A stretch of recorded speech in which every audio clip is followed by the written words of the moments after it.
Para falar sobre este importante tema, o Ouro Fino em Campo trouxe o professor da Unesp Jabuticabal, Pedro Luiz Alves. Tudo bem, professor? Tudo bem, e você? Professor, qual que é o impacto das plantas daninhas na agricultura?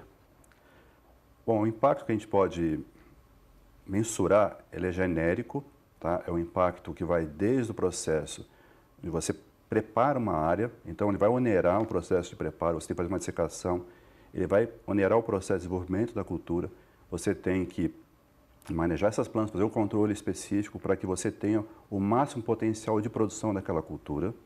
E depois você tem que ter um processo de manejo pré-colheita para que você viabilize aquela colheita.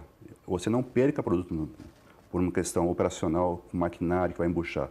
Então o impacto em si ele é muito grande, tá? Porque ele vai desde o processo do preparo até a colheita. Por que é difícil combater as plantas daninhas no Brasil?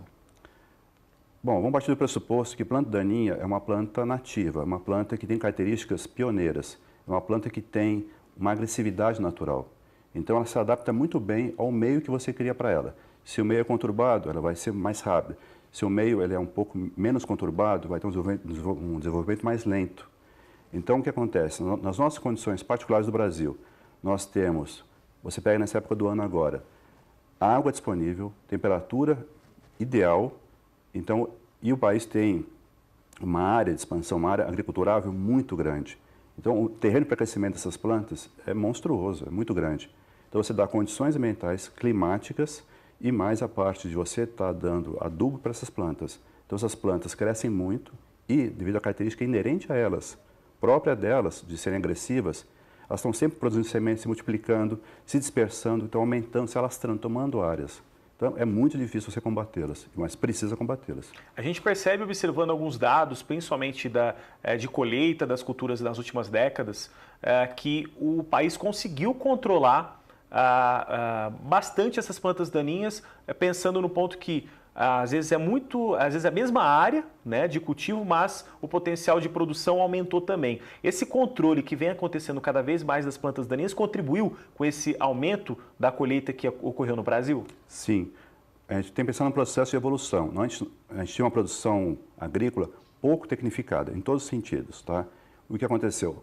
O produtor ficou muito mais tecnificado, incluindo o uso de defensivos, dos quais a gente pode incluir os herbicidas. Então, o produtor tomou ciência de que é necessário combatê-las. Então, faz uma aplicação, por exemplo, na pré-emergência das plantas daninhas. Ele mantém um período no limpo. Depois, ele faz uma aplicação na pós-emergência.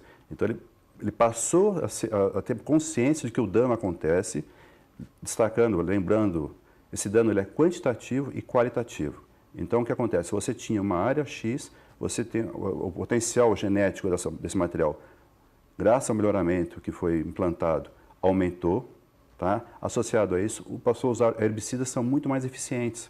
Então, esse potencial está sendo atingido, porque você começou a controlar quem estava interferindo, que são as plantas daninhas. Então, você tem o máximo potencial. Se você não controlar, você tem redução na produção ou queda na qualidade do produto colhido. E como que deve ser esse controle, né, da planta daninha? O senhor já detalhou, né, que tem que ser pré-emergente, emergente, mas no dia a dia tem que acontecer de acordo com cada cultura também, né? Não existe uma receita de bolo. Não, cada cultura é um caso à parte, né? Cada região também é um caso à parte. Você tem que pensar que a planta daninha está interagindo com o meio, então depende de chuva, temperatura e tudo mais. Fora isso, ela está interagindo com a cultura também. Então você tem que pensar que o melhor controle é você dar força para a cultura se defender naturalmente. Bom, como é que é feito isso? São várias práticas de controle. O melhor método que a gente preconiza é uma integração entre métodos, tá? Então você tem, de cara o agricultor tem que andar pela roça, tem que olhar quais são as plantas que estão lá presentes, fazer um inventário visual. Eu tenho problema de mato com tiririca, pé de galinha, colonial, então ele faz um inventário. Aí, bom, eu tenho tal perfil de infestação. Baseado nesse perfil, qual que é a intensidade de infestação? É pequena, é média, é grande? Em que estágio estão essas plantas? Estão pequenininhas? Estão vegetando? Estão florescendo? Aí, em cima disso, ele vai eleger o melhor produto. Bom, se eu tenho tais plantas daninhas, eu preciso comprar um produto que seja direcionado para elas, que seja registrado para elas e aplicar no momento correto. Então, ele vai direcionando para essa prática de controle. O que acontece? O que a gente preconiza? Que você faça a integração de métodos. Então, você fez esse método preventivo, você visualizou.